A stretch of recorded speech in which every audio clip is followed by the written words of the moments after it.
ఇక Konaseema latest updates కి వచ్చినట్లయితే జనగణనకు అంతా సిద్ధం, మీరు కూడా రెడీనా అంటున్నారు.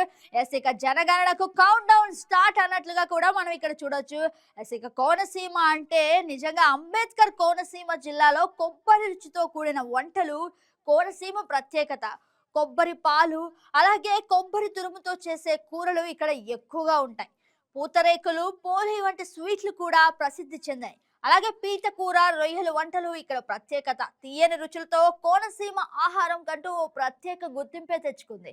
ఇక లేటెస్ట్ అప్డేట్ విషయానికి వచ్చినట్లయితే దేశవ్యాప్తంగా 16వ జనగణనకు సన్నాహాలు. జనాభా లెక్కల సేకరణపై అధికారులు శిక్షణ. ఏప్రిల్ 16 నుంచి సెల్ఫ్ ఎన్యూమరేషన్ ప్రారంభం. ఇక మే 1 నుంచి హౌస్ లిస్టింగ్ ప్రక్రియ కూడా మొదలు. ఇక దేశవ్యాప్తంగా నిర్వహించనున్న 16వ జనగణమన కార్యక్రమాన్ని సమర్థవంతంగా నిర్వహించేందుకు అధికారులు సన్నాహాలు ప్రారంభించారు. ఇదే విధంగా మనం చూసినట్లయితే 2027 జనాభా లెక్కల సీనియర్ పరిశోధన అధికారి ఎంవి రమాదేవి తెలిపారు. శుక్రవారం కలెక్టరేట్లోని గోదావరి భవన్లో 3 రోజుల పాటు జరిగే ఈ శిక్షణ కార్యక్రమానికి అంటే మనం చూసినట్లయితే ఇక్కడ ముఖ్యంగా కార్యక్రమాన్ని అవి ప్రారంభిస్తూ కూడా శిక్షణ ఇచ్చినట్టు తెలుస్తుంది. అలాగే ఈ సందర్భంగా మాట్లాడుతూ జనగణన దేశ నిర్మాణంలో అత్యంత కీలకమైన ప్రక్రియ అని పేర్కొన్నారు. అక్షరాస్యత రేటు అంటే చదువుకునే వాళ్ళ రేటు పెంపొందించడం, అలాగే లింగ నిష్పత్తి, జనాభా వంటి కీలక గణాంకాలు జనగణన ఆధారంగా నిర్ణయించబడతాయని తెలిపారు. రాష్ట్రాలకు కేంద్రం నుంచి వచ్చే నిధుల కేటాయింపులో కూడా మనం చూసినట్లయితే ముఖ్యంగా జనగణన ఆధారంగా నిర్ణయించబడతాయని తెలిపారు. అలాగే రాష్ట్రాలకు కేంద్రం నుంచి వచ్చే నిధుల కేటాయింపులో కూడా జనాభా కీలక ప్రమాణం అని పేర్కొన్నారు. అలాగే ఈసారి జనగణన పూర్తిగా డిజిటల్ విధానంలో నిర్వహించున్నట్లు తెలిసారు. అంటే ప్రతిసారి కంటే కొంచెం భిన్నంగా ఈసారి డిజిటల్ లెవెల్లో చేస్తున్నట్లుగా కూడా తెలిపారు. అలాగే ఏప్రిల్ 16 నుంచి సెల్ఫ్ ఎన్యూమరేషన్ ప్రారంభమవుతుందని, ఇక మే 1 నుంచి హౌస్ లిస్టింగ్ కార్యక్రమాన్ని చేపడుతున్నట్లుగా కూడా వెల్లడించారు. అలాగే ఇక మనం చూసినట్లయితే ప్రజల నుంచి సేకరించే సమాచారం గోప్యంగా ఉంటుందని, అలాగే ప్రతి ఎన్యూమరేటర్ తమ బాధ్యతలను నిబంధనలను నిర్వహించాలని 3 రోజుల పాటు జరిగే ఈ శిక్షణలో జిల్లా మండల స్థాయి అధికారులను జనగణన విధి విధానాలు, హౌస్ లిస్టింగ్ ప్రక్రియ, అలాగే డేటా సేకరణ విధానం, ఇలా డిజిటల్ యాప్ల వినియోగంపై అవగాహన కల్పిస్తున్నామన్నారు. ఈ కార్యక్రమంలో వివిధ శాఖల అధికారులు కూడా పాల్గొనే దిశగా ఉంది. రైట్. ఇక ఇదే అంశానికి సంబంధించి మరింత సమాచారం మా స్పెషల్ కరెస్పాండెంట్ వెంకటేశ్వరరావు ఇస్తారు.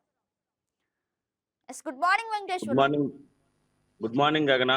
అంబేద్కర్ కోనసీమ జిల్లాలో 2027 దేశవ్యాప్తంగా నిర్వహించబడుతున్న జనగణనకు సంబంధించి శిక్షణా తరగతులు శుక్రవారం ప్రారంభమయ్యాయి. 2027 జనాభా లెక్కల సీనియర్ పరిశోధనాధికారి బి రమాదేవి ఈ శిక్షణా తరగతులు ప్రారంభించారు. ముఖ్యంగా దేశవ్యాప్తంగా నిర్వహిస్తున్న ఈ జనాభా లెక్కల ప్రకారం ప్రతి ఒక్కరూ కూడా ఖచ్చితమైన డేటాను సేకరించాలని, దీనికి సంబంధించి 3 రోజుల పాటు శిక్షణా కార్యక్రమాలు నిర్వహిస్తున్నామని రమాదేవి తెలపడం జరిగింది. ఈ శిక్షణ కార్యక్రమానికి సెన్సస్ అధికారులు, తహసీల్దారులు, ఎంపీడీఓలు, అలాగే జనగణన అధికారులు కూడా పాల్గొంటున్నారు. నిన్న శుక్రవారం, ఈ రోజు మరలా సోమవారం కూడా శిక్షణ తరగతులు కొనసాగుతాయని ఆవిడ చెప్పడం జరిగింది. ముఖ్యంగా జనగణన అనేది ఒక దేశ భవిష్యత్తుకి చాలా ఉపయోగపడుతుందని, దాని అనుగుణంగానే ప్రణాళికలు రూపొందిస్తారని కూడా చెప్పడం జరిగింది. ముఖ్యంగా జనగణన సంబంధించి ఏదైతే క్షేత్రస్థాయిలో అధికారులు వెళ్తారో వారికి అందరికీ కూడా సహకారం అందించాలని ఉన్నతాధికారులకు ఇప్పటికే ఆదేశాలు జారీ చేశారు. ముఖ్యంగా ప్రతి గ్రామంలో కూడా కొంతమందికి అపోహలు ఉంటాయి. వీరు వచ్చి మన డేటాను తస్కరిస్తారా లేకపోతే ఏం చేస్తారని అపోహలు ఉంటాయి. ఆ అపోహలన్నీ కూడా నివృత్తి చేయాలని చెప్పడం జరిగింది. ప్రతి ఒక్క ఇంటికి తిరుగుతూ నిష్పక్షపాతంగా, నిజాయితీగా ఏదైతే జనాభా లెక్కలకు సంబంధించి జనగణన చేయాలని చెప్పడం జరిగింది. ఈ జనగణన ఆధారంగానే అక్షరాస్యత రేటు, లింగ నిష్పత్తి, అదే విధంగా అక్కడ ఉన్నటువంటి స్థానిక సమస్యలు కూడా తెలిసే అవకాశం ఉంది. 1872 నుంచి కూడా కొనసాగుతున్న ఈ జనగణన ఆధారంగానే ప్రణాళికలు కూడా రూపొందిస్తారని అధికారి ఎవరైతే రమాదేవి ఉన్నారో ఆవిడ చెప్పడం జరిగింది.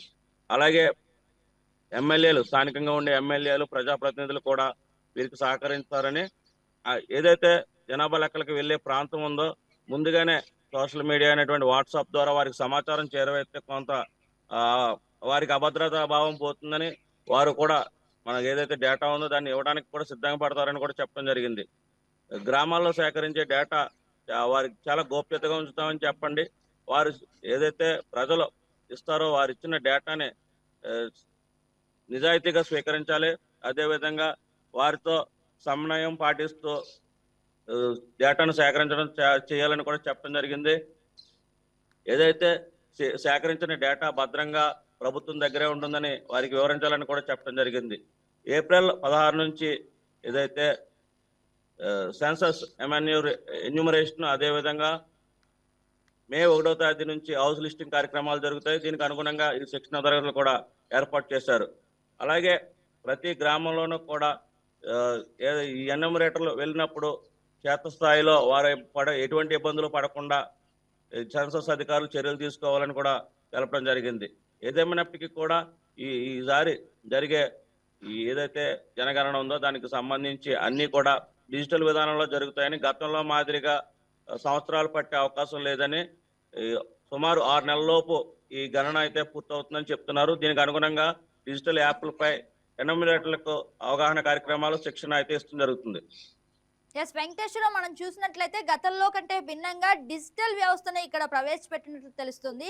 అంటే ఎందుకు డిజిటల్ వ్యవస్థను ప్రజల్లో అవగాహన చేపట్టే కార్యక్రమం దిశగా ఈ కార్యక్రమాన్ని మనం చూడొచ్చా? ప్రతి ఒక్క వ్యక్తి కూడా ఎవరైతే ఉన్నారో వారు గతంలో అయితే వెళ్ళి జనాభా లెక్కల్లో కొన్ని తప్పులు తడకగా తయారయ్యాయి.